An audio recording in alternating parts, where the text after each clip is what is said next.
we have so much further to go to mature as an industry, not for the Pepe pumps and dumps and shit like this, but because people see the value of this industry and we start building new projects that are solving real problems that offer real value to human societies around the world.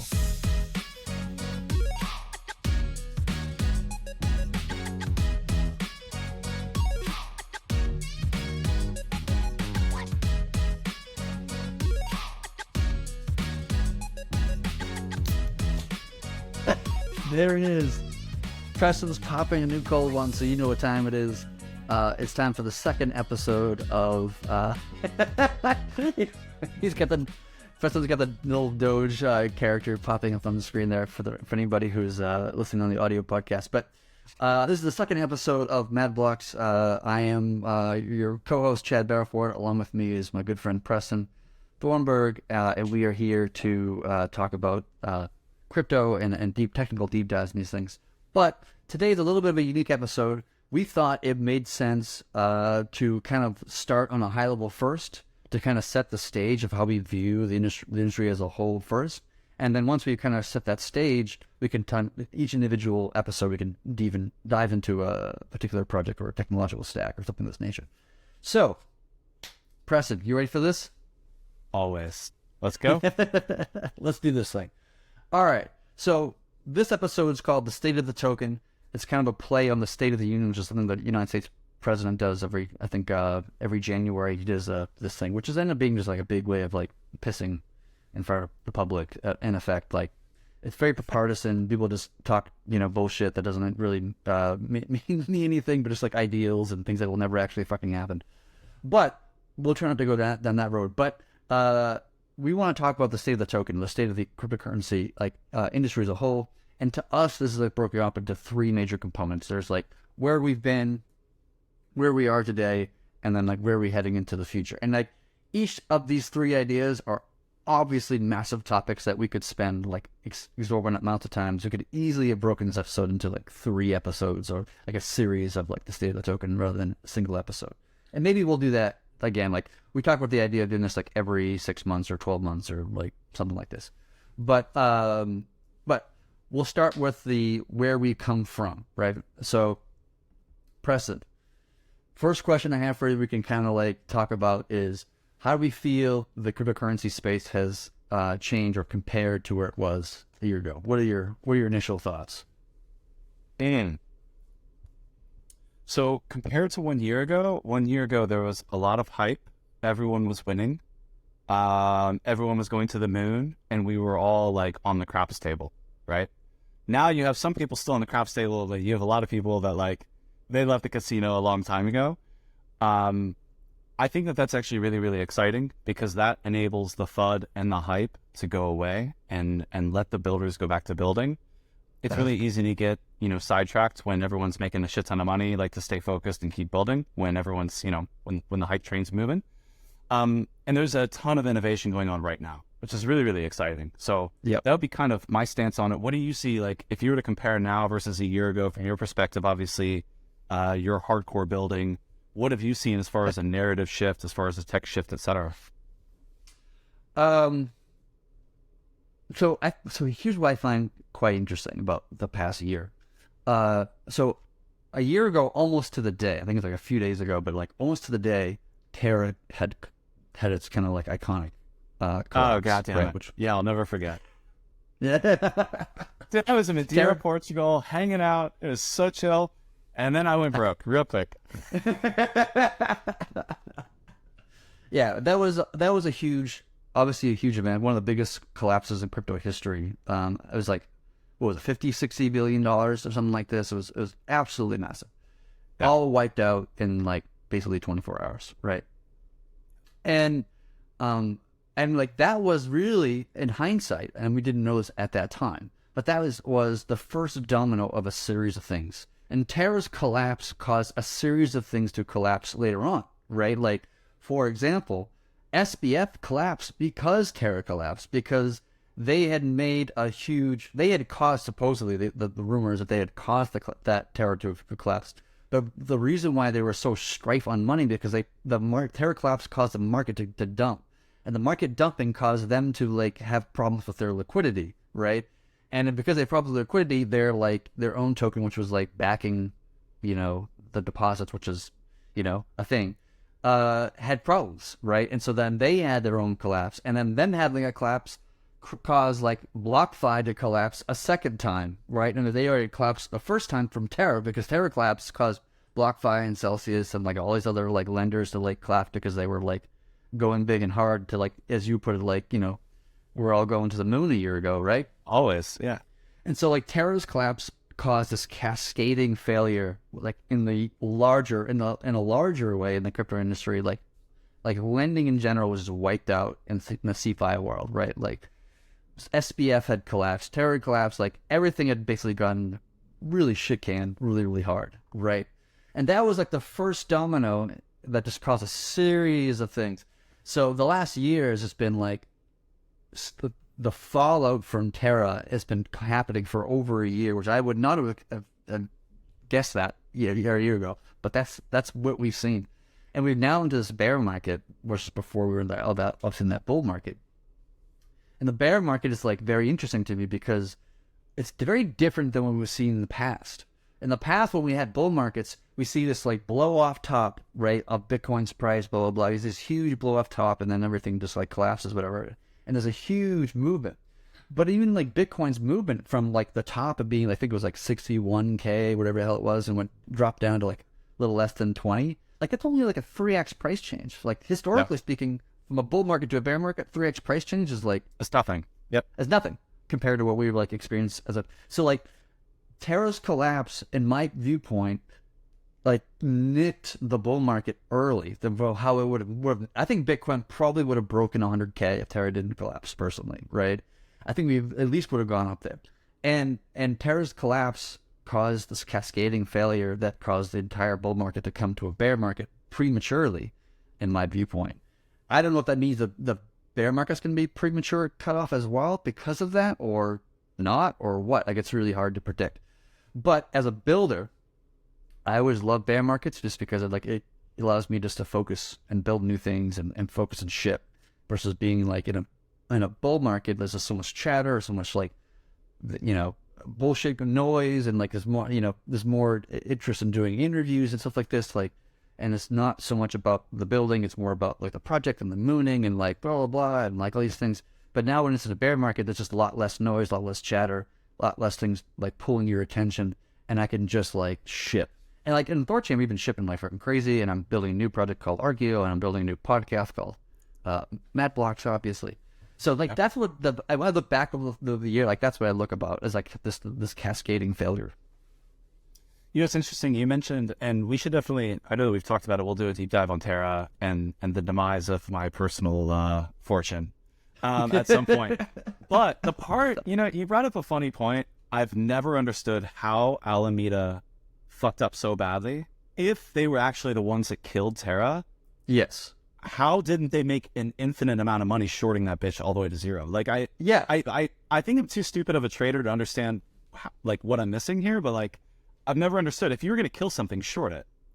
Yeah, but like, right? The part that I don't understand about the whole idea of Alameda fucking over Terra, which I don't know if this is true, or maybe there's somebody like who's listening or can tell us. I know Fat Man Terra has talked about it. Yeah, but like the narrative is like, oh, they were hurting and they needed to short Terra and cause a collapse, blah, blah, blah. But it was fucking like bull as shit. Like, how do you could throw a fucking dart and make money in a bull market, right? Like, how is Alameda? I don't understand how it's possible that Alameda was like hurting and like the top of the fucking bull market. Like, what? How is this a thing? Unless like the CEO of Alameda, who we all know is an interesting person. What's her face? I forget. I can't remember her name right now, but like I can't remember either. She has like, I've seen her talk a couple times, like on YouTube, whatever, and I'm just like, maybe she was just making a series of really weird and bad trades that just caused, like, I don't know, like that's hard to do. I feel like in a bull market like that, it's like pretty hard to lose money, right? Even in random shit pumps, right? But like, especially if allegations are true, that I've heard from so many people that they were the ones that put the screwdriver right through the thing, And if that's true, it's just poor tactics, right? Like, I just don't understand how you wouldn't win on both sides. So, which tells me that Yeah. they were the ones that did it. Like, Yeah. I can't rationally accept that they were the ones How that do you killed it, because how are cause- they broke? A 50, $60 billion system, which lots of liquidity, because it's obviously a huge market cap, and there's lots of, lot to borrow on to short it on a central exchange, right? Whether it be Binance or otherwise, whatever the fuck the exchange was. You would make fucking gobs of money. So how are they in the situation that they got into, like, where they were basically, insolvent, but they make gobs of money on the shorting? I don't understand this. It doesn't make any sense. I legitimately have no idea. I'm not Yeah, smart I enough wish to I- understand it. I wish if somebody knows, just tweet at us or whatever later and explain it to us, because that doesn't make logical sense to me. Yeah. Going back to the state of the token here, we are in a bear market now, as we were just talking a moment ago. Does that mean anything for you, Preston? Like, do you have any feelings or sensations about when you think that's going to be over? Yeah, no, I don't. Yes. I'm kind of at the point on crypto that I'm less interested in what's the number worth, and I'm more interested in like the problems that we're solving and how are we going about trying to solve them, and is our heart in the right place when we do try to go about those things? Like, there's a lot of like psychological questions of humanity and how humans treat humans when you're behind a computer screen. When I go about building out this protocol and I know that I'm going to rug it right from the get-go, like, it shows a lot about humanity's reflected beautifully in crypto, right? And unfortunately, like a lot of That's actually a really good way of putting it. yeah, and the same is true in DAOs, and the same is true, like, that was part of the thing with Pepe and Coinbase yesterday that kind of irked me, is like how dare you? Like, why would you, like, from a Coinbase's perspective, that was a terrible, terrible idea. Like, that, I'm sure that was a total accident. So like, explain to talking people who about don't hate know speech. what you're referring to. Yeah, so I actually thought it was a joke. I was never able to get a hold of the real email. So I never received this, but allegedly a bunch of Coinbase users received an email talking about Pepe from the official Coinbase, like at Coinbase, whatever. And they were essentially saying how it's associated with like hate speech and alt-right stuff. And I'm like, dude, it's a fucking frog. Like, come on. Like, come on. Like, why? Like, everything can't be politicized. If you're going to say that this is Anything all, can like, be politicized. You can politicize anything can anything. be hate speech.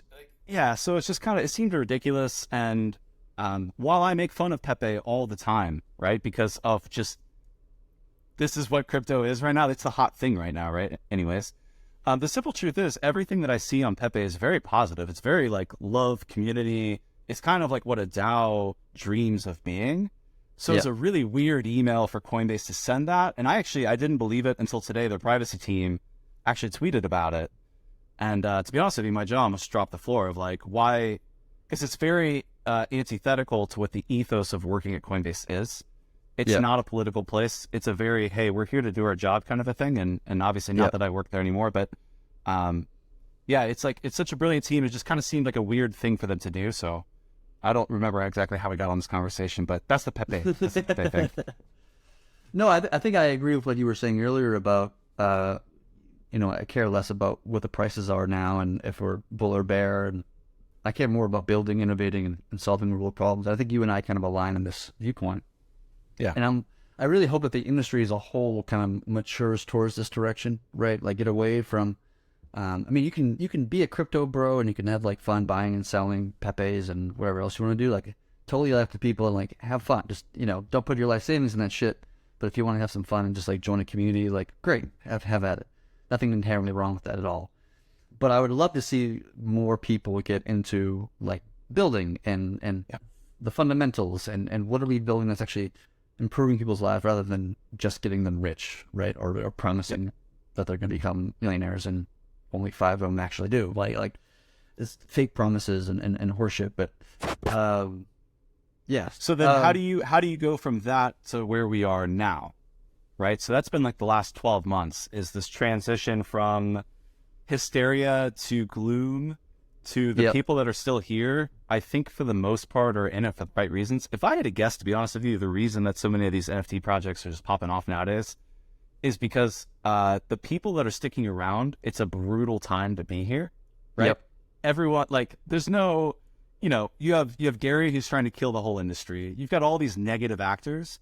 And so it's kind of one of those little lights in the shadows. And it should actually be kind of applauded, to be honest with you, of like, these people they're sticking it through. And not only that, they're really pushing teams to be better and better, and create these communities. And like, it's going to be really interesting of a DAO, the concept of a DAO, like 3 to 5 years from now. What is a DAO then? It's already a legal entity in the state of Wyoming, right? So where does that go? Well, we haven't really seen that yet. So from your perspective, so where are we now? What are the things that you're thinking of today? Yeah, I mean, I think about our movements towards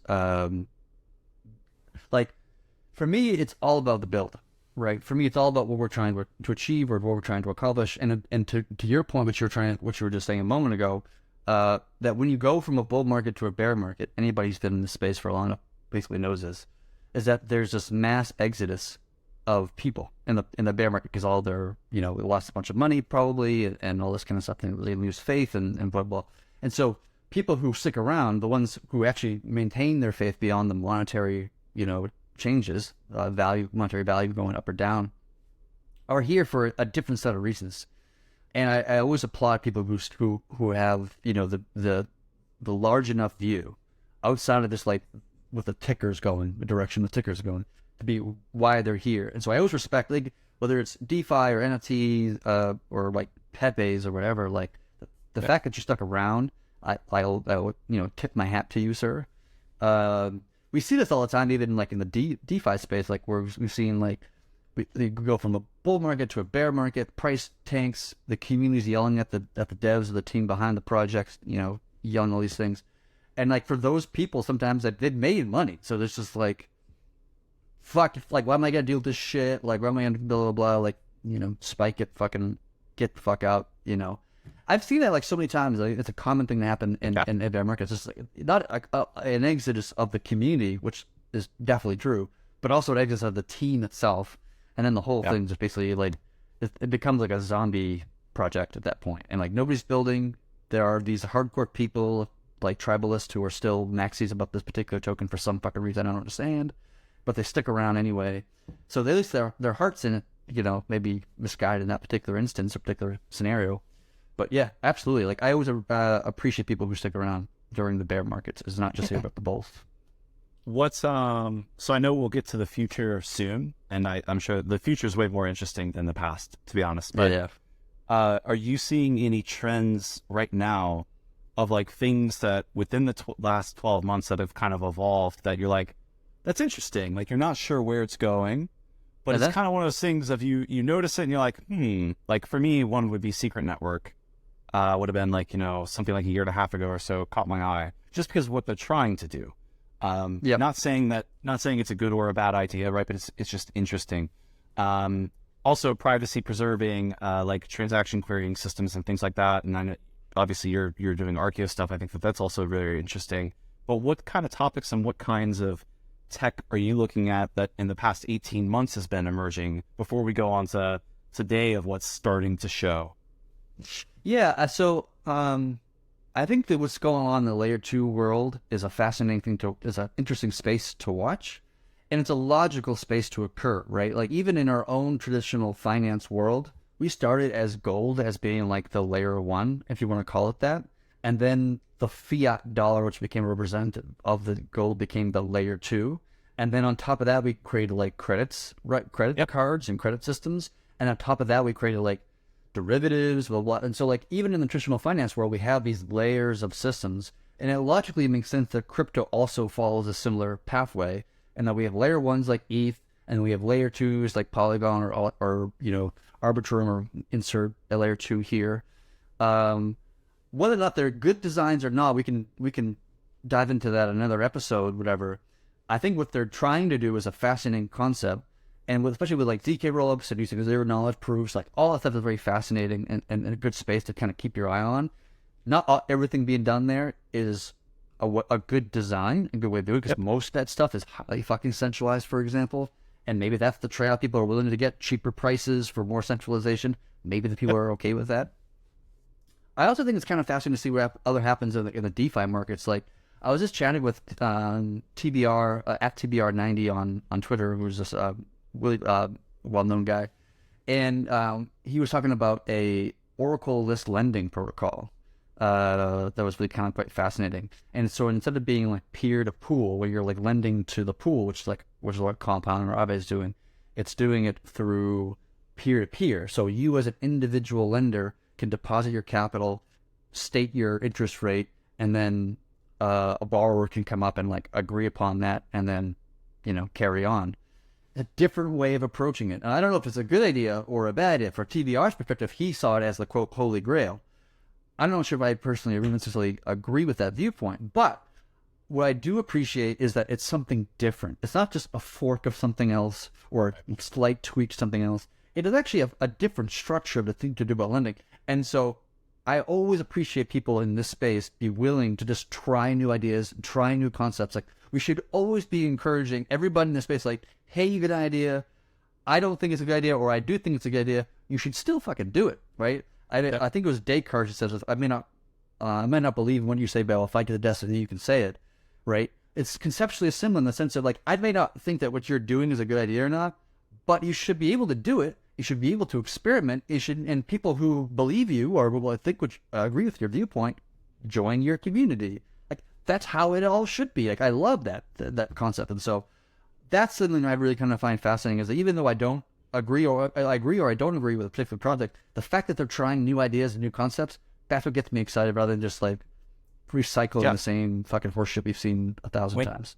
We should honestly keep like a GitHub list or something like that of just interesting projects, without saying if we agree or disagree with how they're designed and what they're trying to achieve, whatever, but just like people are thinking a little bit outside the box and are really rolling the dice, right? Because if you ever want to innovate and build something badass, you kind of have to step outside of what everyone else is doing, right? Otherwise, you'll never do anything awesome. So that's really cool. Yeah. What's next for us? So what's next? Should we talk about? We already kind of talked about the calamities of the last year, like the Terra and Celsius and FTX. Maybe we don't want to dive in that more. Nah, it's been talked about 100 times. My heart doesn't need to be broken again today. Okay, it's good. We can skip that. Or if you do, we can do it like a separate episode where you actually give more detail on it. Here we want to stay relatively high level here for this particular episode. So what do you think about what are the biggest struggles? Now we're going to shift to like the now. Like we just talked about the last year, for example. Now we shift to the now. When you think about the problems, the struggles or the unsolved issues of today, are there anything that comes to mind for you? The unsolved for today, I think that there's a lot. One would be user experience, which I know we'll chat about here when we talk about the future section of some cool stuff that's being rolled out to address that. Something that's definitely not solved today is this abstraction of requirement of knowledge from an end user of being a professional security expert while they're also a banker. You're seeing a lot of toolkits. I know we spoke about this very briefly last time, and we'll probably have dedicated episodes just to security, which obviously I'm stoked about. But you're seeing the beginning of a narrative shift, and that's really fucking cool, right? That's the beginning of a maturity push that 4 years ago did not exist. It just didn't exist. And so we're starting to see that, and I would expect that 4 years from now, it's a very different conversation as well. Let's see. See, those will be the first ones to come to mind. Yeah. But here's how I push back on that a little bit, right? To me, UX is, I agree, it's a totally unsolved problem, right? Like, and there's different people with different idea points. I know that like Radix, for example, is a project that's puts a lot of focus on UX and trying to solve it in a very different structure or fashion than what we've seen in other projects do, which is interesting. But to me, like, the UX problem is not a problem to be solved today. I know people are going to like yell at their screens about this or yell at their iPods or the fuck they're listening to this on. But like, to me, it's just like, we haven't solved the infrastructure problem yet. Before we can get the UX and like have the mass people come into the industry and start like, opening wallets and trading Bitcoin, whatever else they're doing. Like, to me, we don't have the basic infrastructure, right, to support an idea like that. Like, ThorChain is a good example of like building the infrastructure needed to support a much larger market where you can move, like, where crypto. Yeah, but that's all just swapping, right? So like, what about swapping? What about the rest though? There's a lot more, right? I'm not saying That swapping is the only problem to be solved. It's just one of the things that, to me, was unsolved before Thorchain got into place. And there's also other things like lending. To me is an unsolved concept. Like the work I'm doing on Archeo about like decentralized interactions with blockchains. That's an unsolved problem. Like from an infrastructure perspective, it's an unsolved. Like every project in the industry right now is centralized, including fucking Bitcoin, because when you use your Bitcoin wallet, you have to go through centralized places to like interact with the chain. So like everything is fucking centralized in a literal sense. And like Archeo is trying to solve that problem. Like that's like some basic infrastructure we don't even have yet, right? UIs are fucking centralized as shit as well. We are missing that infrastructure. Before we even get to the UX stuff, we have to solve like the underlying infrastructure stuff. But the other thing I'd push back on you on is like, I know you and I disagree on this topic. I think it's an interesting conversation. I can't wait. That you are not necessarily a fan about mnemonic phrases, right? And like the barrier that creates for people to become their own bankers and to become their own like holding their own assets and this kind of stuff. And like to me, like that doesn't bother me so much, just because you might argue that like mnemonic phrases and also this is like it's technically complex and people don't understand mechanisms, blah blah. That actually doesn't bother me so much, because to me, like a credit card is far more complicated than a mnemonic phrase. Like the idea that I get a card, I can send with a bank, and then I have a thing, and I have an interest rate, and then I pay it back at some rate, but then I get fees, and then I get like overdraft things, and then that happens. Like the complexities of a credit card are far greater than the idea of like maintaining your own wallet and so like I believe that the human race has the ability, the cognitive ability to understand how to have a mnemonic phrase, how to secure it, blah blah blah, all these things, because they've already done it with a credit card in a matter of speaking. Does that make sense? No, not at all. All right, how do I not make sense in this context? You're incredibly incorrect. No, I think I actually disagree with almost literally everything you just said, to be honest. All right. Yeah. Okay. So a mnemonic phrase is not nearly as easy to use and maintain and secure as a credit card number. The main difference is if you fuck up on a credit card, you're not fucked, right? If you lose your seed phrase, you're done, son, right?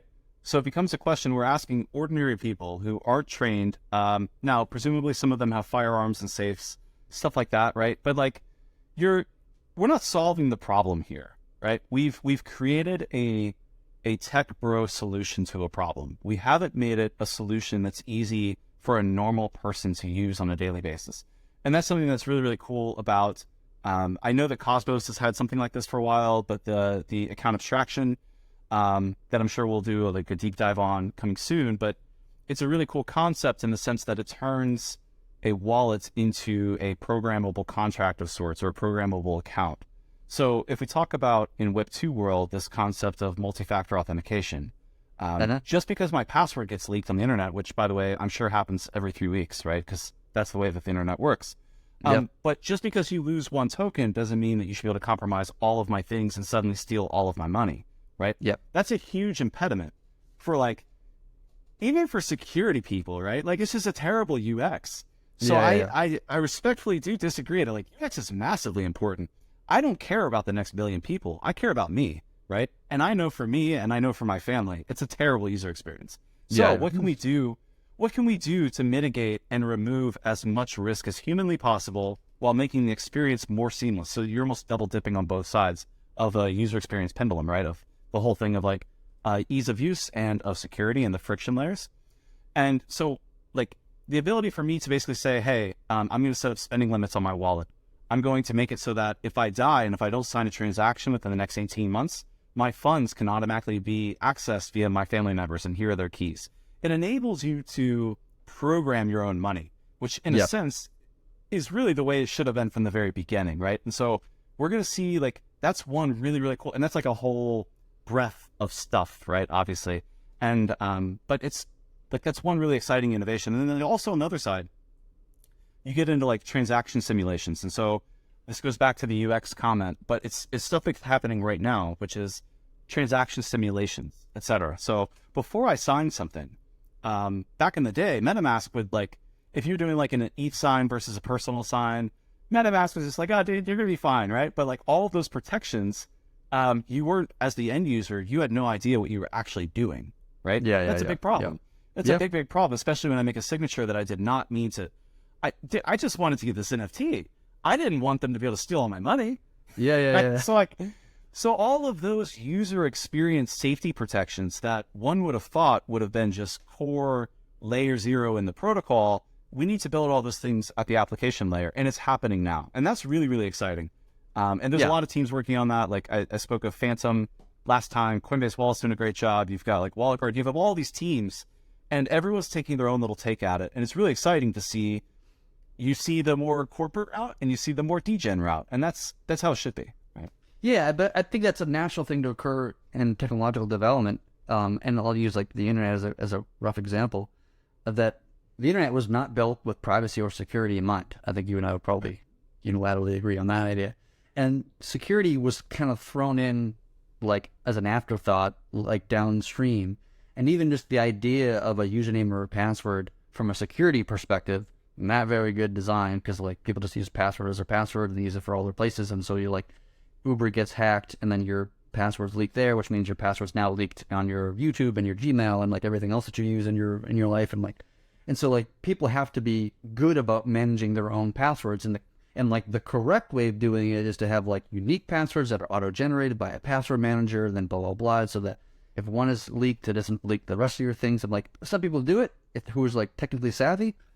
Well, a lot of people, I would argue, maybe probably most people don't do that, right? Sure. That's something that's also really cool about account abstraction, is that now individual dApps can generate wallets for you on the fly. Like there's so much cool. The implications of the stuff happening right now is massive. Yes, I think that's going to be a good thing. Like we're not on the future yet of the side of this podcast, but like that's like a good, kind of emerging concept of like how do we do better account abstraction? How do we do better like management from a UX perspective and a security perspective of people's funds? Can even like a network like Bitcoin be changed to improve its process, right? To become better UX friendly or more forgiving in some sense. Yeah, absolutely. I think one of the other unsolved problems I think we haven't really figured to see in the industry quite yet is stablecoins, a decentralized stablecoin. Like we have these centralized ones that are, market caps are relatively quite high, and we have a bunch of like relatively small decentralized stablecoins, which are in some ways moving more towards centralization. Like we've seen DAI move towards centralization. I think even Frax in some ways is being moved towards that direction, I think. And like it's just like I don't think we've really seen a good decentralized stablecoin design yet. Now, people throw me like at the screen talking about Oracle's coins like DAI and like probably LUSD for like one of the stronger ones in some ways, but still they require liquidations. Liquidations don't always work. DAI itself has been liquidated for like a penny in the past, and like it became, I think actually a few weeks ago or a month ago, what the hell it was, it had like $2 million, something like this, of insolvency happened, and then the Treasury just kind of, I think, just backed it or something like this. So like we haven't actually seen, in my view, a strong actual decentralized stablecoin design yet.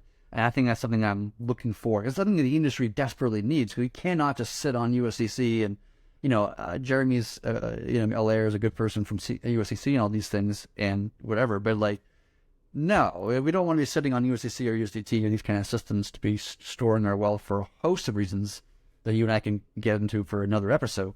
But yeah, having a decentralized stablecoin is something that the industry desperately needs, and nobody's quite done it well enough, in my opinion. Yep, of course. We would definitely both agree on that. Fun fact, like I don't know, maybe 2 years ago or so, I got reprimanded for making a comment about Circle and how it is the USDC is the most dangerous project in all of crypto. That's my opinion. It doesn't change. I don't work there anymore, so I can say whatever the fuck I want. USDC is a disaster waiting to happen. Anything bad happens to USDC, we have a serious problem. We've already seen what happens, right? What happened when the bank, right? When Silicon Valley Bank started like having problems, and suddenly even DAI started losing peg, right? Because I forget what it is. I think it's like 40%. I know I'm getting the numbers wrong. I think it's like 60 or something like this. Last my it's a high percentage of DAI is backed by USDC. And so from a regulatory perspective, I have no problems with that, right? If we had clear, honest regulation, having a fully regulated stablecoin makes 1000% total sense, right? Yeah. The problem is that we claim that we're building a decentralized empire, but we're not. It's all running on top of Circle's rails. And that's like, hey, hate tweet me, right? Because like it's honest truth. Like I think I agree, man. I agree with what you're saying. Yeah. Like anyone that tries to suggest otherwise, I would love to chat with them because it's truly dangerous. The cascading. It's not your money. It's like borrowed money, right? Yeah. Its market cap is already like I don't even know what it is to my head, but it's like I'm sure it's billions. And if that were to collapse by itself, would be one of the biggest collapses in crypto history, just on its own, right? But then the cascading failures to die into like, probably Chainflip might be a good example or whatever. Like a bunch of DeFi protocols would just collapse under that scenario, and it was just the cascading failures would be just gargantuan. Like, it would be awful to think like. Yeah. I mean, that's even in this most recent event, right? Like a lot of the DeFi protocols even had USDC pegged to $1 within the contract. Yeah, right? It's literally hard coded in it. Yeah. It's why not? What's the worst that could happen? Yeah, of course. And like, what's so embarrassing about that to me as a dev is like, in general, it's a terrible idea. Like, just to start, like obviously, but what made it even more terrible was that like that happened in Terra, where UST was a few projects were like hard coded to be $1, and that wasn't the case, and then all of a sudden the whole thing collapsed, and then which caused a cascading failure that it collapsed. But you didn't learn from what happened over here. You just decided to redo the identical thing of just hard coding another fucking $1. And then like you had to get like smacked again. They're like, hey, don't fucking do that. That's a terrible We'll figure it idea. out eventually. We'll figure it out eventually, maybe. But like, and here's the thing, right? Too, I do want to say a quick caveat. As much as I hate Circle, I'm not saying that they like aren't doing an incredible job, right? I just want to throw that as a caveat. My understanding is that they're fully backed. They're publicly. They're traded. No, they're not traded. I can't remember. No. But they are a highly regulated team, right? So I have nothing against them from like, they do what they do very, very well. But I do believe it introduces systemic risk because people take the easy path instead of going the hard path. And when you take the easy path, you got to play by daddy's rules. And when daddy's rules are not in your best interest, we have a serious problem. Yeah. Yeah, it's actually like one of the design primitives that I like to think about when I design protocols personally is, when possible, to avoid using dependencies of any kind, right?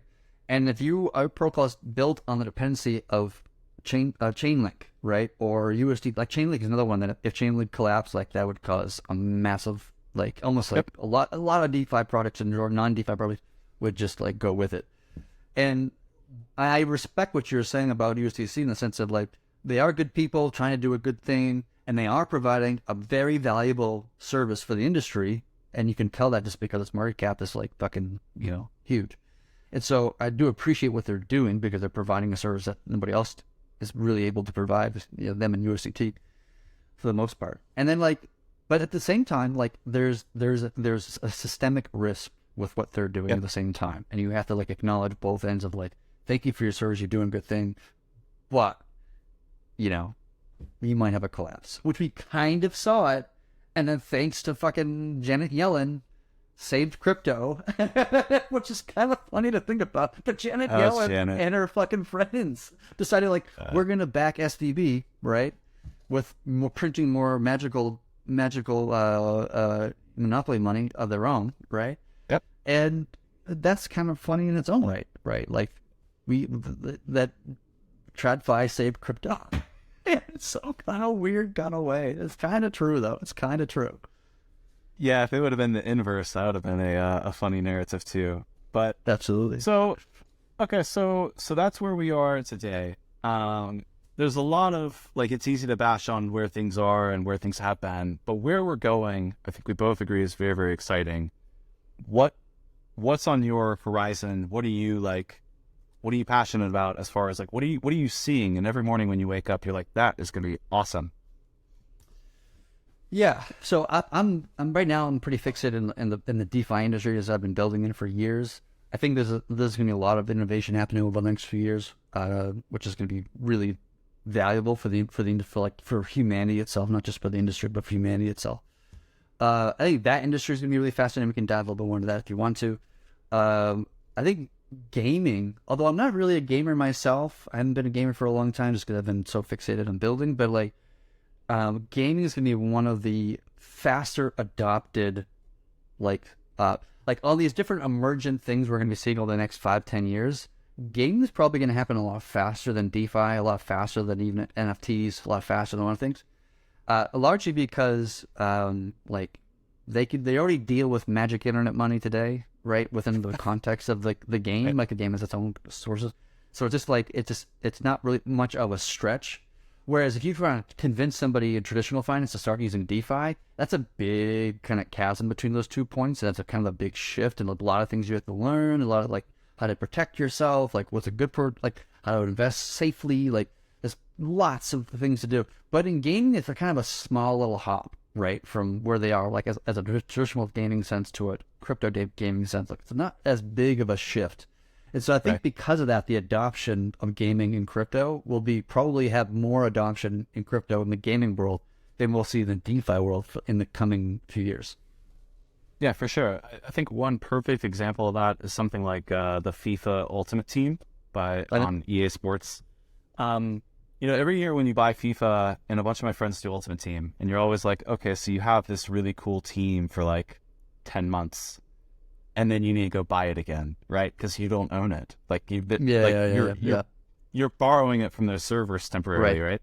Right. Now I'm not saying that EA would ever do that. It'd probably be a poor business decision. But a lot of the smaller cap gaming studios are, and that's really, really cool. Of like being able to embed weapons and make it to where this particular sword can be brought from this metaverse into the next, or my identity can go with me cross-platform, cross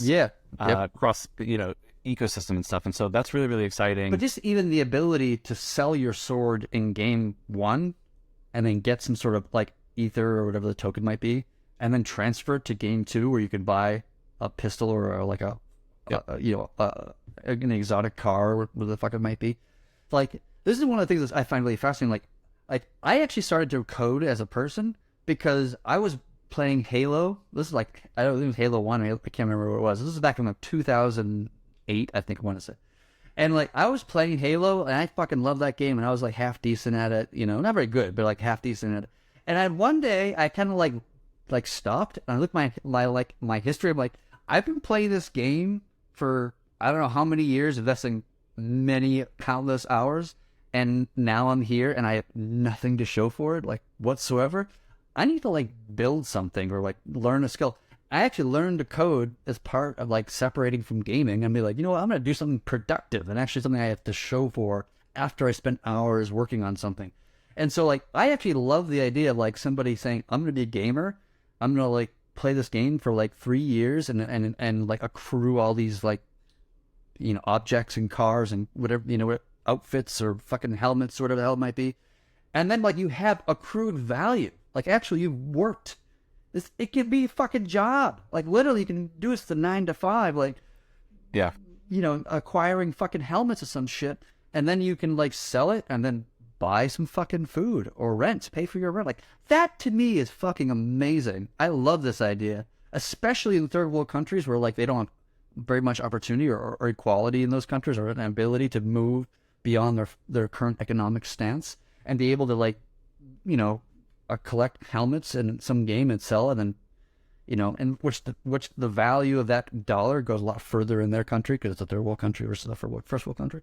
To me, I think that's like incredible. I think it's an inevitable thing to happen in the industry. Oh, for sure. Yeah, and I mean, obviously, you saw that with, especially, I think the Philippines was one of the large drivers for Axie, like during COVID. I've always had this idea that I think it doesn't sound very far-fetched to me that games will eventually be free, and the users will generate revenue within the game via advertisements. And then, so it'll become this cyclical kind of a thing of like the more that you pay, the more you generate. So you actually get paid to play a game just by existing and moving and things like that. So then like the interactive captures would be kind of interesting of like, how do you ensure that you're not, like if you're the game, that you're not getting trolled by a bot? That'd be kind of a fun little security thing to work on. I think a better way to do it would be if a game had taxes, right? Like when you buy a good in real life, like on a store, there's like sales tax, right? And so like when you sell, you get a sword and you kind of make it, right? Because you're like what's Sword the word? maker. Sword maker. What the fuck the term? I can't remember now. And you The sell sword it to maker. you sell it to some dude on in the game, whatever, right? You're a blacksmith. That's the word. Or you're a blacksmith. You make a sword. You sell it, and then there's like a 10% tax or a 5% tax, and that's the way the games make the money, just through the transactions done on the chain, and they get like a fee or a tax for that. That to me, the game is free, and you tax the transactions. To me, that makes the most sense because the heavy gamers will pay a lot in taxes, and the little gamers will pay a little in tax because they're not paying very much, which aligns to the usage of the like how you use the game. To me, that makes a Yeah, lot of of course. sense, but I haven't thought much about it. Yeah, of course. And I mean, I don't want to sidetrack this whole thing, but eventually there will be external sponsors. Like, who's to say that I can't like drink from a Coca-Cola machine? That'd be pretty rad, right? You So like could. all the sponsorship deals, and there's a game called Star Atlas that I was watching for a long time. I haven't kept up with it lately, but every single component within the game is actually on chain. So, for example, if you go and blow up like a pirate ship out in the universe, you can actually harvest those resources, but those resources are actually finite. So it does create the scarcity. It completely changes the dynamics of gaming, which I actually think Yeah. as a gamer would be super rad. Like, screw blockchains, right? Like, who cares about those? Just the fact that like, oh, this thing is actually legitimately like, I'm going to hold this and sell it in 6 weeks kind of a thing. Like, it creates these little sub-markets, which would be really, really fun as a user. Whether they love Web3 or not is kind of erroneous, right? So that's something I'm really excited for. 100%. I think the blockchain space will be shifting gaming very significantly. I don't know if it's 1 year, 5 years, 20 years, but like, because I don't understand that industry very well. But like, I think that's going to be a very good use case for a blockchain is a video game, right? In an ecosystem, in a universe. Like, that actually makes a lot of sense. I can totally get behind that idea. Outside of gaming, are there the other kind of emerging trends or things that you think are going to be shifting in the future? Yeah, I mean, we're kind of already seeing it of bringing real world assets on chain. Something like wine fraud and stuff like that is obviously, or like high end jewelry and Gucci bags and stuff like that. Makes perfect product market fit. I've always kind of wondered, aside from being able to track a good from production to distribution, of like, what about the actual object itself? How do you actually ensure that this particular object was the object tracked on chain? So eventually I'd like to meet someone that's like working on that space. I think that'd be a lot of fun. Like, I have some ideas for wine bottles, but if you have like a high-end purse, no one wants like a key or something. And even then, who's to say that a public key wouldn't be duplicated? Maybe you'd have the private key on the, I don't know how exactly that would work. Yeah, That'd be kind of fun. What do you think? yeah. Real world assets.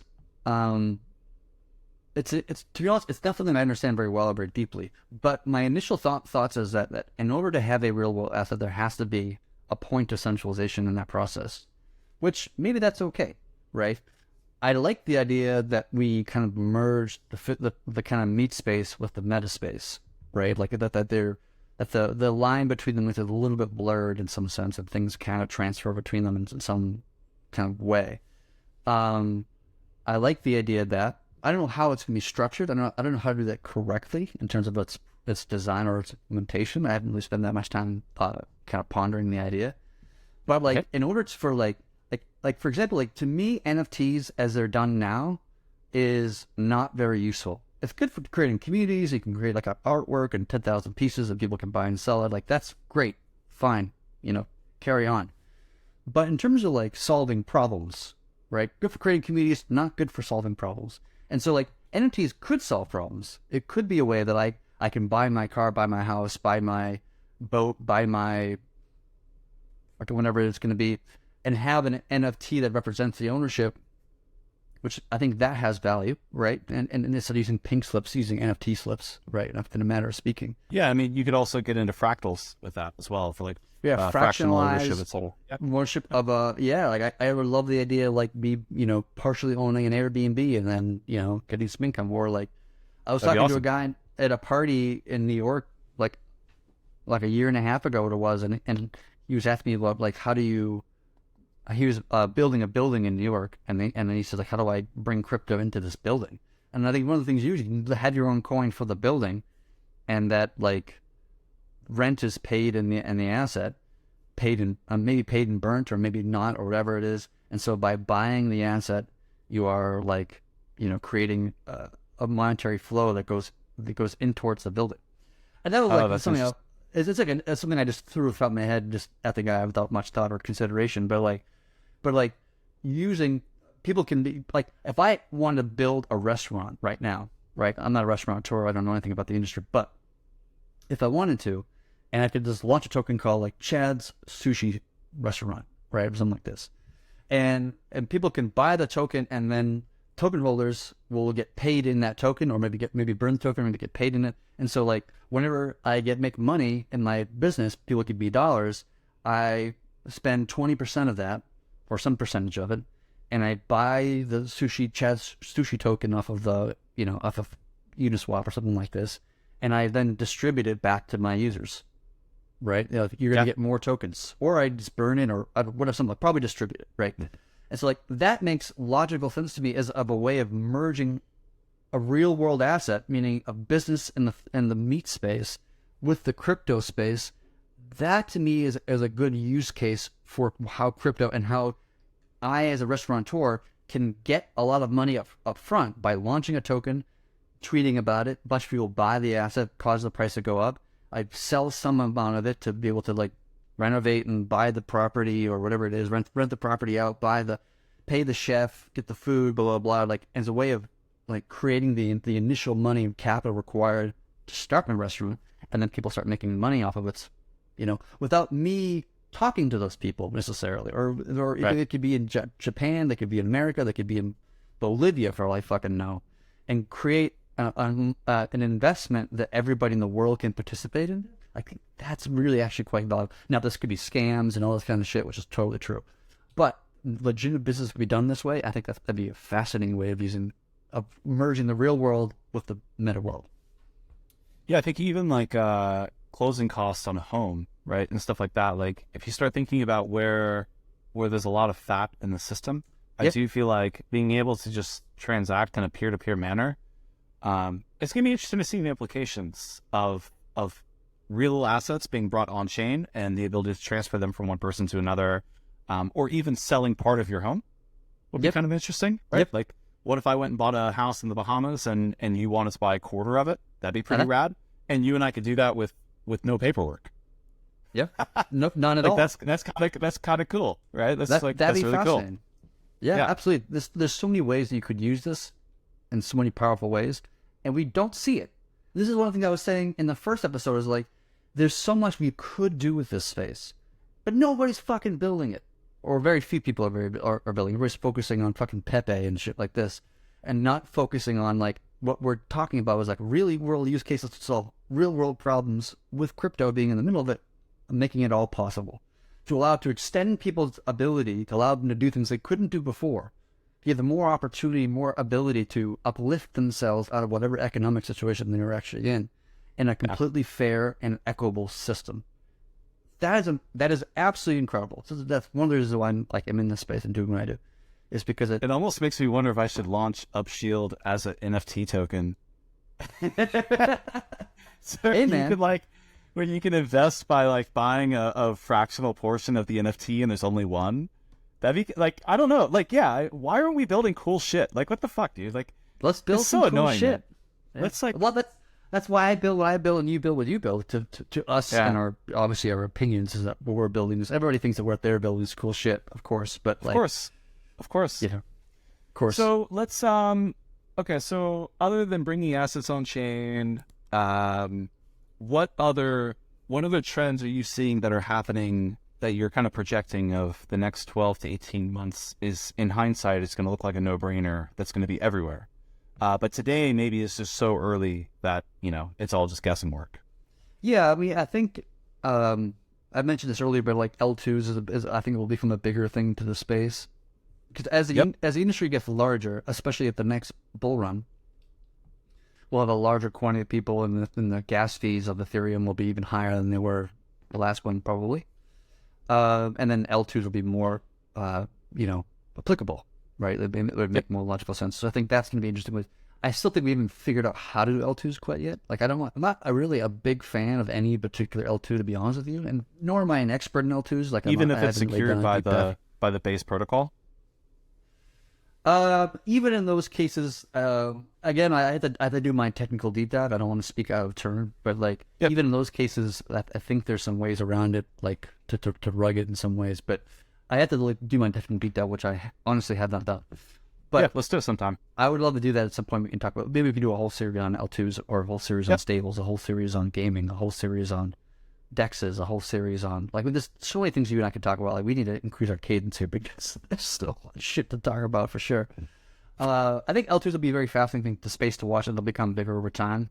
I will say, if actually my favorite L2 right now is probably Lightning, right? I think Lightning is actually the way it's constructed, the way it's designed, is in my opinion not as useful as like Polygon or like Optimism or one of these guys, but like the way it's structured from a techno perspective, it's much more decentralized. It maintains centralization, which is actually really fascinating, right? Its security is much higher because everything's like peer to peer rather than peer to like fucking everybody. Like I think Different that's use case, of course, just for yes. To be fair, different use that's right. case. That's One totally, enables like programmable logic flow versus one is transmitting by Correct. money. totally, So, a little, totally fair point. but Totally fair point. I am very surprised. I'm very, very surprised that Lightning hasn't caught more traction. That's actually in my top 3 things I want to talk about with you. Yep. So I would love to do a deep dive on Lightning and really hop through what's going on with it. But agreed, that's something that maybe 18 months from now, people are actually using on a day-to-day basis, right? Like there's Strike, which Yep. made immense progress 2 years ago-ish. It was all over the place. Yep. And now it's kind of quiet because everything's back into bear mode. So what happens during the next bull run? What have they been building? I haven't even kept up with. So Yeah. I think that Lightning is one of the projects that hasn't got as much attention or usage than I think it's merited, right? Yeah. I guess it's probably because my assumption is that like Bitcoin is not used as a money right now predominantly. It's used as a store of value. It's used as a speculative investment more than it's used to transfer between people, right? Usually when you're transferring Bitcoin, you're transferring either to sell it or buy it. In like 90% of cases, I'm going to guess. I don't actually have numbers, but like I'm just guessing. And so as Bitcoin gets more utilized for like money, then I think Lightning will naturally be adopted for that purpose or use case. But we haven't seen that yet. But we might see that in the next 5 years, Well, I do think, not to call you out on the numbers, but I do think there's one gap there, which is my understanding of Lightning is that it's not actually possible to see how much money or how much data is actually shoving through that network because of the because of the upgrades to Bitcoin. So because an open and a close account shows the same, it's not possible, is my understanding, to know. Yeah, I think you're right about that. So I think it's Taproot difficult shifted. to actually know how much. Yep. As a result of Taproot, it's difficult to actually know how much volume's flowing through Lightning. I am guessing that it's low, to be honest, just because like there's not a mainstream wallet. But like, what if Phantom integrated Lightning support? How Phantom, like that would be the that'd be sick. EVM like no, network? Phantom the wallet. Oh, Phantom the wallet, not the Phantom. Yeah, or Coinbase yeah. wallet. Like how cool would that be? Of like, dude, let's fucking go. Like, what are we doing? Like, come on. Like, that would be super, super rad. Yeah, for sure. Yeah. Any other things that come to mind for like future trends? Yeah. So future trends, not to beat on my own chest, but the security implications of the next 18 months will be, maybe not the next 18 months, but definitely the next 24 to 36 months, depending on when the next bull run hits. Security is going to become a huge topic. So my belief for a long time has been that the actors that we've seen that are nefarious and evil, they've been pulling out like, their entry level tricks because they work. But as these products get better and better and better, and as the application layers get better and better, and as contracts get better and better, the threat actors will begin to become more sophisticated, right? Or like show more cool stuff, right? That they've been sitting on and probably researching right now. And of course, you have AI models that are fueling a lot of this. The implications of using AI for offense will be detrimental. It'll be a very, very bad moment for normal people because we, as a security community, please don't hate on me for this. The security community has done a piss poor job of training people to look for poor language. We've trained people that, oh, that's clearly a fish because he sounds like he's from insert some country, right? And he can't spell in English correctly and use commas and stuff. That's ridiculous, right? GPT just, by the way, removed all of those indicators. So I hope that in the midst of talking shit about other world cultures, you also cultured yourself on how email works, right? But we didn't because we're lazy, right? So we are going to either, one, have to re-educate the masses, which we're not, because people aren't going to put in the time and energy to learn. Or two, we are going to have to abstract all of that complexity away from the user in the form of products, which goes back to earlier. So like the level of design, implementation, like the application layer needs to get 100 times better because the bad guys now have a supercharged kit that they can work for 4 minutes and just mass scam everyone. Not to say that wasn't possible before, but now it's just like it's more readily available, right? Yeah, now it's just like it's for $20 a month. You can get ChatGPT 4 and then produce emails and phone people. Like, I think like the only way, and I hadn't thought about this deeply, so I'm happy to admit I'm wrong. But especially you've talked about this more deeply than I have for sure. But at least the initial way to solve that problem for users to protect themselves is AI. Like, AI is creating the problem, and AI is also the solution to it at the same time, which is kind of like a funny thing to think about. But like having AI read my emails to help me sift through of like, hey, and then the AI is like, this looks, I checked the domain, I checked the language, I analyzed the usage of the commas or whatever the fuck it is, like this looks like it's generated, this looks like, so it kind of helps me and gives me a little tip saying this thing looks a little bit, looks a little gray to me, you know what I mean? So I think AI is going to be the solution to the AI problem. It'll definitely be part of it. I will say that like the good security products have been doing that exact thing now for a long time. It's just that they don't really get much love, right? So like one is Sublime Security. They are like a high end, a free, like you can just like protecting your email account, right? But you don't really ever hear about those guys because they're not like this big sexy project that's all over the news and stuff like that necessarily. And so you will see like AI innovation, but I do think that like at some point it just goes back to the basics of how does this thing really work? And at the end of the day, that's all that AI is going to exploit, right? It's like it can either go the route of like, okay, let's try to find vulns and like protocols, which it probably maybe in the future it will. But for now, let's just keep exploiting the people because people are just signing shit. Like you could give someone the most sophisticated wallet in the world, and they'll still sign something. So you can't protect a person from themselves. Like it's just not practical. Yeah, of course. And I do think that the AI implications will be massive. I think another trend that we're already seeing is like a lot of the front end infrastructure is pivoting to IPFS, which is a really interesting, like, when it comes to the implications of that, it's going to be really, I'll be very, very curious to see what portion of the industry goes in this more permissionless route versus using centralized Web2 hosting infrastructure, which is the normal way of doing things. Of course, they're all still using G Suite, et cetera, and, there's still all the other things are like, but yeah, so that'll be very, very interesting as well. So let me ask you about that because it's something that doesn't make sense to me, and I haven't done my deep dive, so that's I could have missed a lot of things. But I don't understand using IPFS for UIs like you mentioned or other use cases, just because I don't understand the economics to doing so. Do you know what I mean? Yeah. Like, IPFS itself doesn't really have any economics associated to my knowledge, and you're just like asking somebody out there to host it, the goodness of their fucking hearts in a sense, and then that's why they created Filecoin on top of it. But then like it becomes like, well, if I am paying somebody to host my UI, right? Here's my Filecoin, I'm paying him money, so the incentives are now solved. Well, now there's another new problem because in order for it to exist, I need to continue to pay for this person to host my DApp UI. And then you are not actually using the UI in a decentralized way because you rely on me to continue feeding Filecoin to this fucknut to actually host that shit. So as soon as I get tired, I'm just like, you know what, fuck, I don't want to do it anymore. And I stop paying. The guy hosting this shit's like, well, if you're not going to pay me, then I'm not going to host it, the UI. And then you, being the user of the UI, well, now the UI is not really available to you anymore because it's not being hosted anymore. So now just like, it doesn't really solve any problem. Like, especially in this case, because maybe that guy hosting the thing is, like, not a good DevOps person and doesn't actually know, like, doesn't have proper CDN support in a sense, and like CDN meaning content delivery network. So the performance is real fucking shit. And so as a DApp, maybe I don't even use it for that reason. It doesn't get enough performance. But like you can't achieve decentralization with Filecoin or with IPFS IPFS can, but it requires the goodness of people's hearts for it to function. Yeah, I'm excited. I would love to dive into that with you at some point. I don't want to speak out of turn on on IPFS. It's something I've been very, very interested in. But yes, you are correct. At the end of the day, it does require someone to host the content. And the second that it's no longer hosted, guess what? The hash is no longer available, right? Because it's using...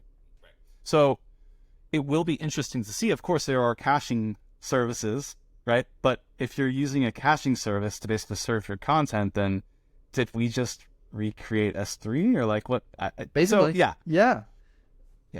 This is the one of the things I think you and I are well poised to dive into, because like I feel, and you probably agree with me, that the industry, the Web3 industry, has been hooked and bamboozled, in a matter of speaking, to thinking that something they're utilizing is like, oh, I have this new thing, it's this new decentralized thing that does the thing, and you're just like, well, no, we just recreated the thing that already existed yesterday, and we just had put a Web3 label on it, but functionally, structurally, it's actually almost the same. Yeah, we do this all the time. Yeah. And that's like... Dude, I can't tell you, like, I still want to... I cannot wait to dive into upgrade contracts and proxy contracts, because I love Ethereum, but I try to be, like, kind of realistic, and, like, the number, just everyone's, like, upgrading contracts all the time, and you're like, okay, so the rules that we were playing by, like, oh, we could just change the game whenever we want. So, like, what are we actually, like, it's just... What are we doing here? What are we doing here? Exactly. It's just, yeah. This is why I wanted to do this show with you in some parts. I think you particularly are good at this, of like calling the bullshit, right? Looking at the thing, calling the bullshit, especially from a security perspective, that you have such breadth of knowledge and experience in that space. So like, yeah, we're going to be diving into it, in future episodes for proxy contracts and that kind of shit, like, because that's a really good topic to talk about. Yeah, I'm very, very excited to see where crypto goes over the next 12 months. I'm sure that we'll end up doing a State of the Token on January 1st, which makes more sense than like May, whatever we're on. Whatever, May 12th. Yeah. So we're a little late with this one, but I think it'll set the tone for the next couple episodes, which I really want to start diving more deep into, like, project-specific things, so we can like start to nerd out instead of speaking in hyperbole and just ranting and whatever. But I do hope that this episode kind of provided some value of providing, like, where do we come from, where are we going, across the gambit, right? And we didn't even get into, like, obviously there's a lot of innovation going on in the AI space. That's a whole other thing that we won't even get into today. I want to get into that just a little bit. I think that's a really interesting topic. It's part of the emerging markets or emerging, like, future of this. Like, I actually do want to talk a little bit with the AIU and, like, how you think AI and crypto will, like, intersect. I'd be actually... Well, we don't have to spend, like, an hour on it or anything like this, but just, like, maybe 10, 15 minutes, whatever it is. But, like, I want to hear your thoughts on this. They will intersect everywhere. Everywhere. What is, like... Give me a use case in your mind of how crypto will intersect with AI. So, obviously, in my day job, I focus mostly on the security side. In which case, AI will be massively important, of being able to identify threat actors on the wire, all the things. I don't want to dive too much into that just yet, but from a security perspective, the implications of AI will be massive. When it comes to auditors, when it comes to the entire industry, right? Well, I'm very excited. From the... and concurrently, right, on the bad guy side, obviously using AI for evil, right? Well, also that's a no-brainer. But from a user perspective, it will be very interesting of how are AI models built into your everyday experiences. I don't know that I'm smart enough to answer that question, but I am very excited to see the teams that are building the application layer that people use every single day. Where are they thinking about this? Like, what could I be able to use something that has the power of God, that has been trained on the entire human history? If you have that power in an application layer, like, component, that a user uses on a daily basis, what could they do now that they couldn't do, 10 weeks ago? And I would assume that there's a lot of use cases, including but not limited to, hey, anytime there's a new NFT drop that you think I'm interested in, let me know. That's like an easy one. Yeah. Right? Yep. I mean, I think that's an interesting use case, but I think to splash a little bit of cold water on this idea of AI and crypto is that in some ways they are polarized away from each other. And what I mean by that is that, like, let's take ChatGPT, for example. Any well-utilized, like, advanced AI technology will probably inherently not be decentralized, most likely. As like I run my own language models on my box. Yeah, and you can do that, but that's not exactly the same thing, right? Like, because I think it's unlikely, in my opinion, and I could be totally wrong about this, and happy to admit that I am if I am, but it's unlikely that the advanced AIs, well, right now, arguably ChatGPT, arguably Midjourney, are the ones that are the leaders. And there's open source AI. There's like, Llama, I think is one of them, or as a whole host, right? And that's actually something I want to do with part of Archeo. Like, I want Archeo to be running AIs that you can query in a decentralized way. Like, that's one of the things I looked at or use Archeo for. But for a protocol to utilize these systems, it's unlikely they would use if it does, it wouldn't use the more advanced systems like the ChatGPTs and Midjourneys that are really the kind of the bleeding edge, the most useful, the most advanced systems. And this open source stuff are likely to not be that they will exist. Then they will be AI, but they will not be the cream of the crop, and therefore their value would be less in the crypto space. You can have a NFT project or a DAO or something like, or a protocol utilize or be reliant on, have a dependency on OpenAI's ChatGPT and still be decentralized. Like that would just be counterproductive to what we would I would like to see in the industry. But you're referring to a protocol layer dependency on a centralized third party. That's not what I'm saying. Yeah, that would be a terrible idea. I agree with you. It's a terrible idea. But I'm saying that's the cold water. Like, AI will help me to build a crypto platform. Actually, it already does. I already use ChatGPT to help me with some code here and there, right? Oh, you're a whisperer. Yeah, a little bit. I'm getting into it. I'm just, like, starting to get into it. Welcome. Yeah. I'm just waiting for it to be like, it's not very useful now in the sense of, like, I have to, like, I can't give it the context of my code base. And I have to ask their questions, and I have to, like, I have context of your code base. I already trained mine. I told you I'm looking for bugs. I found a few, but they're, like, small though. They're nothing big. Well, you should sound to me for sure. But, like, maybe it's not quite there yet. Like, I want it in my editor. I want it to be, like, aware of my full, and then be able to edit the code I'm looking at, so that I don't have to, like, context switch and this kind of. So it's not quite what I need it to be, and it'll get there, like, fast. Sure. Like, it'll probably be there, like, in the next few months, to be honest. I mean, dude, Copilot X is rolling out natively integrated. I'm trying to use Copilot now. I don't use Copilot personally, and I'm trying to start use it now just in preparation for Copilot X. Yeah. But I hate fucking Visual Studio, and I hate, like, I'm a Vim person, and that's like a text-based editor instead of, like, this gooey shit. But they do a NeoVim, and I don't use NeoVim, so maybe I can switch to NeoVim, a little bit of, like, a happy middle ground possibly. So I'm trying to use NeoVim. What are you, Lex Friedman? Still using goddamn terminal to code? Come on, man. Dude, that's the way to do it. Like, people don't understand. Like, it's like, if you're a dev, because I'll make you this little nugget here. Here's my tips to you. If you are a dev who wants to be a really good dev, you have to have good, like, knife skills. Like, as a chef, it's different to be able to cook something that's like a beautiful piece of food, right? Or being able to hike. But having knife skills is an important component to be able to cook a really nice, like, masterpiece, right? So, in order to have good knife skills, there's two rules that I try to follow. I don't follow by them 100% of the time. It's just like the more you follow by them, the better off you'll be. But there's two rules that I go by. And so, if you're a dev in the world and you want to learn a little something from me, here's a nice little tidbit. The two rules is there's two things. One is, don't touch the fucking mouse.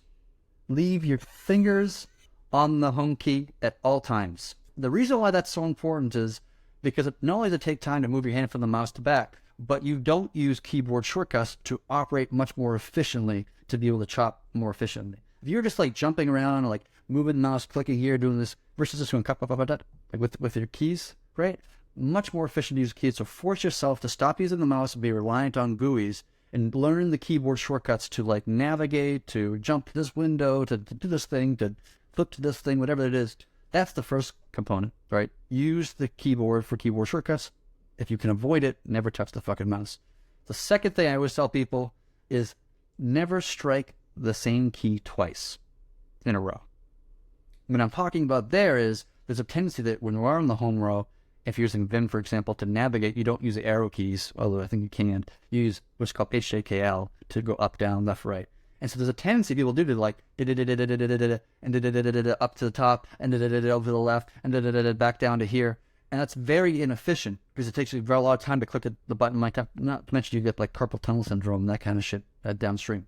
So like I always say, like learn how to navigate more efficiently, not by tapping keys multiple times in a row, but what is the series of keys that I can hit that are not the same keys repetitively that I can get from point A to point B in the minimum amount of strokes the keyboard as possible. You do this, you will probably at least 3x yourself as a dev. I will almost guarantee it.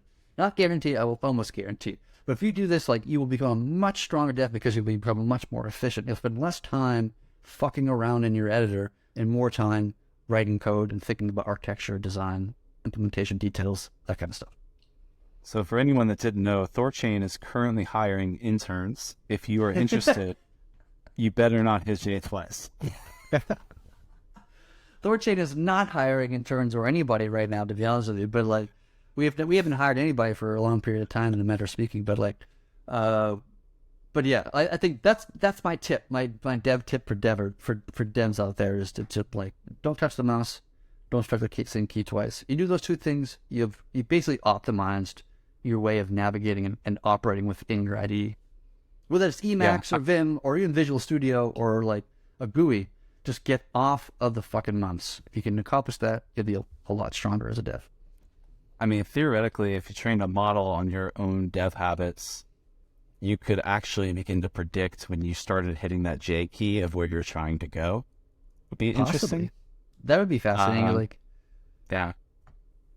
I mean, it sounds very doable, actually, to be honest with you. It was just, but just lots of data, as always. Yeah. All right, chat. So what's the takeaway on this? We've now ranted about, a lot of random things for quite some time. What are your takeaway items? It's the state of the token. Yeah. Conclusions. What does your heart tell you? 6 months from now, what are we talking about? What's your conclusion for this? Yeah. So here's my say my conclusion from our talks is that we have come a long way since like not a year ago, because I don't think we shifted that much in the last year, to be honest with you. But as an industry, we've come a long way. We've become more mature in some ways, which is great. But I still see a massive level of immaturity in the industry as a whole. And you were mentioning this in terms of the security side earlier. You were saying about RAM, more advanced, more mature, malicious attackers. And that's going to be probably correlational with the market cap of crypto in general, most likely. But we are also lacking in the maturity of devs, the maturity of and visionaries or entrepreneurs, marketers, biz dev. I think across the entire board, we are a niche industry that is very young and is very immature the way we handle it. And I think a lot of people in the Web 2 space, like you and I come to Web 2 space, like I was building the Web 2 space for a decade plus before coming to crypto land. But like a lot of the people in the Web 2 space kind of look at us and laugh a bit because we are so immature. We do make fucking dumb mistakes, like hard coding to a fucking dollar, like we're talking about. Literally all the time. Silly, dumb shit. And, and to be fair, like I've made my fair share of like dumb mistakes and all my Everyone does. Anybody else. Everyone does. But like we have so much further to go to mature as an industry, and hoping that the bear market will pull some people in, not for the Pepe pumps and dumps and shit like this, but because people see the value of this industry and we start building new projects that are solving real problems that offer real value to human societies around the world. I like that. What about you? Conclusions? My conclusion is keep building. I'm really, really excited to see building like in the darkest of the funny thing is like this isn't even a dark bear market, right? Like it's like everyone talks so much shit about crypto and they're like, oh, it's so down. You're like, dude, Biddy's at 30K. What are you talking about? Like what do you like? So it's hard to be but so bearish. I try to intentionally be bearish at times just to kind of recenter my expectations. But I'm very, very excited. As I said, we did like a thing a long time ago. I was excited for everyone to lose all of our money. That way we could get back to building. Yeah, right? yeah. I remember saying that on some podcast a long time ago, and sure enough, we all lost all of our money, and that really sucks. Right? but the good news is now, other than Pepe, like, dude, and Pepe honestly is kind of cool. It's pretty rad. Like, dude, the frog meme's hilarious, right? And when it's like pissing on Doge and shit, I'm like, let's fucking go, dude. Like, let's create a meme like fighting dApp to where I can pick my favorite meme and we throw them in and just the AI and the AI generates. So the AI chooses who wins based on what's funnier. Like that'd be kind of rad, right? It's a good time for experimentation. It's a good time for the security people to kind of play catch up because we're way behind. It's a good time for the users to take a break from getting rugged constantly and getting scammed constantly. I mean, dude, the users have like retail's gotten destroyed over the last year, right? Yeah. They probably have a very sour taste. It tells me that like rightfully so. we have a lot of work to do. So I'm stoked that like you see just all these projects they're just quietly building, and that's cool. That's really cool. Yeah, absolutely. It's to me it's a bit sad when things like Terra, Celsius, SBF, FTX like they take so the air out of the room and becomes the focus of the media, focus of like the industry of like the calamities, the fucking scams, the whatever it is, the rug pulls, the things. And we would completely overlook the people quietly building, shipping, and innovating and building new things. And I wish we had the inverse of that, which is just obviously just not human nature. Human nature is obviously driven towards the dramatic and the negative and titties, these kind of things. For sure. But it's saddening because I'm so into the building quietly, shipping quietly kind of thing. So that's what I do. A lot of my time's dedicated towards that. Yeah. Let's go, man. Let's go. My final remark would be, hey, Jared from Subway, you've been making a lot of money, dude. If you're looking for a good cause, send me some ether.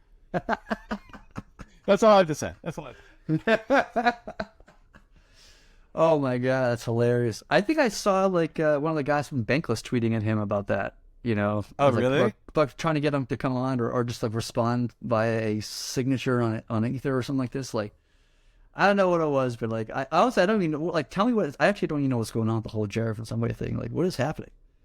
If memory serves, he's just basically like sandwich tacking everyone, or I forget if it's that or if it's like a MEV bot. I've been so busy just like building what we're building, but I just keep seeing his name of like printed another 900K today, another 1.2 mil today, and you're like, dude, this guy Jared, man, like I hope he's eating some good subs because he's earned it. Like, I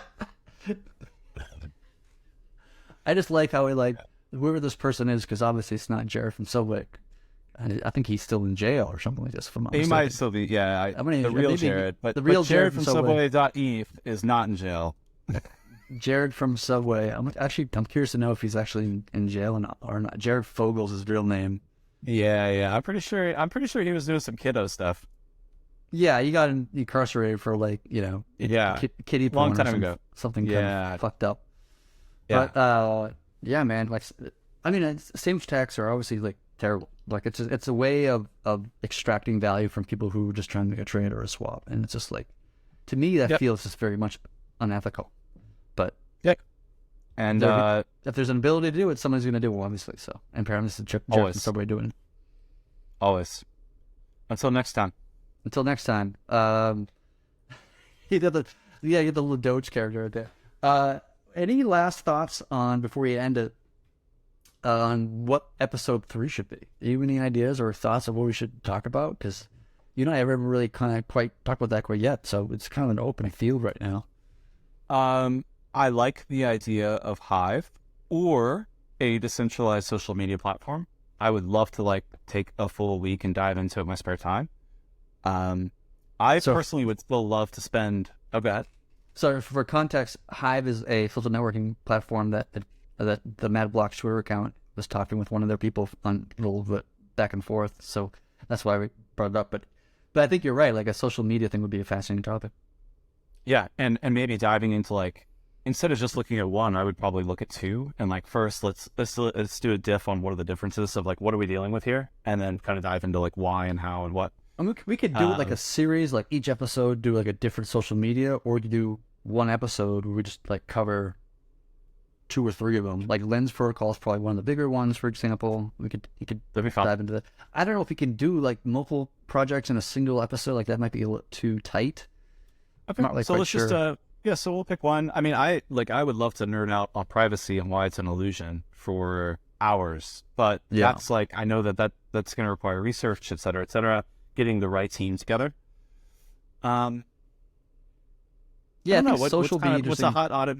Yeah, I think social is interesting because like I think you and I have very different viewpoints on social. For me, it can't. For me, the way I look at it, it can't be more than a niche, right? It can't be much more than something that a small segment of people use. It can never be competitive with an Instagram or a Twitter because it can't achieve the efficiency that a centralized Web 2 system can.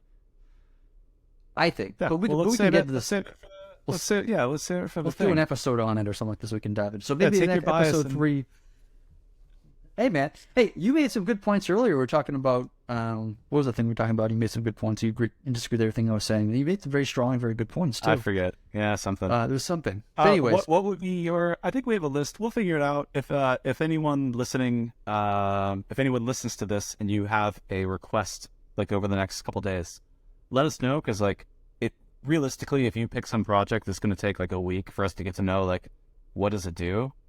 A lot of the shit that we hear about, like I've never even heard of it before, because there's just shit all over the place, right? So like you can't be an expert in more than really one thing. So, but added any bonus, request. added bonus to any topic that we can get a guest on, like not just some random person in the community, but like one of the devs or people behind the project. Like if we can convince one of them to come on the episode with myself and Preston to talk about Project A or Project B, whatever. Like that'd be much more for us. I think that'd be much more interesting conversation rather than you and I just kind of yammering on the two of us, but actually having somebody from that community to represent and correct us when we misunderstand or misexplain things or whatever. Yeah. Cool. Perfect. So, All right, that's it, everybody. That was about an hour and a half. Not too bad for a State of the Token episode, which is, I think, is a big, huge topic and very, gargantuan by its nature. But thank you all for chiming in. Follow us on Twitter, MattBlocks Crypto, and there's also Discord, which you can find on the Twitter account, as well as a YouTube channel, which you can find us there and follow us and like and share and the things that people say you should be doing. Thanks again, everybody. Until next time, stay safe. cheers.